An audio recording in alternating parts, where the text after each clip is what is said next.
বৃহস্পতিবার আমবাসা বিধানসভা কেন্দ্রের সাধুটিলাস্থিত রাধামোহন মেমোরিয়াল আশ্রম বিদ্যালয়ের এসটি বয়েজ এবং গার্লস হোস্টেল পরিদর্শন করেন রাজ্যের জনজাতি কল্যাণ দপ্তরের মন্ত্রী বিকাশ দেববর্মা।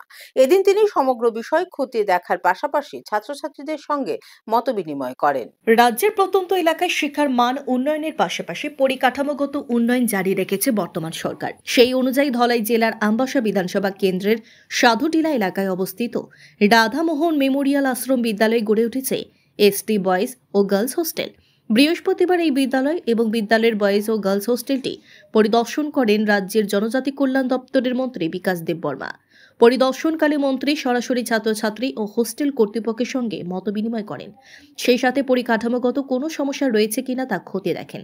আলোচনার মাধ্যমে শিক্ষার্থীদের অভিজ্ঞতা ও চাহিদার বিষয়েও খোঁজখবর নেন।